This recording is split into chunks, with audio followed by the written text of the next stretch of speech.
Hello everyone, my name is Pooja Singh. मैं बेंगलोर से हूँ और मैं कैंगन के बारे में आप लोगों को कुछ बताना चाहती हूँ।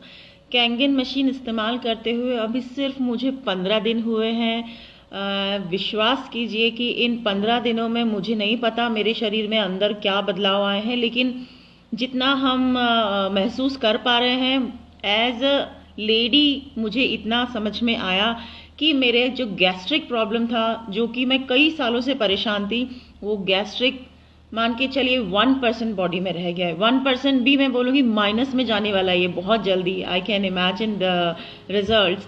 और मेरे घुटनों का दर्द अपने आप चला गया।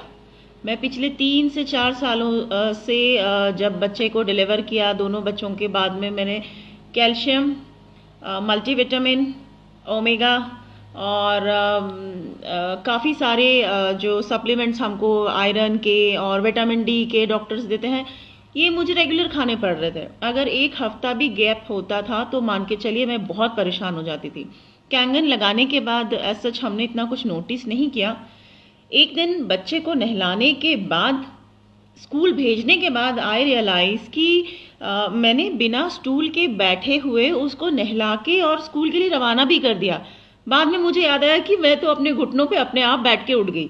मतलब 35-36 के एज में मैं इतना परेशान थी कि कैंगन तो मेरे लिए वरदान साबित हुआ है। पेस्टिसाइड जब हम निकालते हैं अपने हाईली एसिडिक वाटर से तो देखते हैं तो मतलब ऐसा लग रहा था कि इतने सालों से क्यों जहर खाया जा रहा था। तो कैंगन वरदान है मेरे घर के लिए, मेरे बच्चों के लिए। एक और चीज़ बताना चाहूँगी बच्चों से। मेरे छोटे बेटे को दिल्ली से आने के बाद वीजिंग की प्रॉब्लम बहुत ज़्यादा हो गई थी।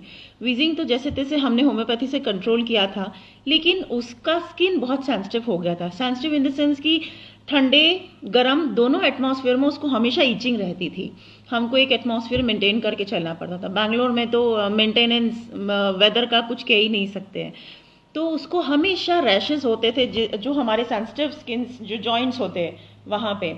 सिर्फ और सिर्फ ब्यूटी वाटर नहाने के बाद में उसके बॉडी पे डालने से पिछले 15 दिनों में वो खुद बच्चा मुझे कह रहा है कि मम्मा मुझे आजकल खुजली नहीं होती, मुझे इचिंग नहीं होती। बच्चों के पेट अपने आप साफ हो रहे हैं। तो कुछ तो है। अगर आप अभी भी विश्वास नहीं कर रहे हैं, मतलब प्लीज़ प्लीज़ इसको करिए। अपने परिवार की हेल्थ से कॉम्प्रोमाइज़ मत कीजिए। हम थोड़ा लेट हो गए प्लीज़ आप लेट मत होइए। Thank you so much.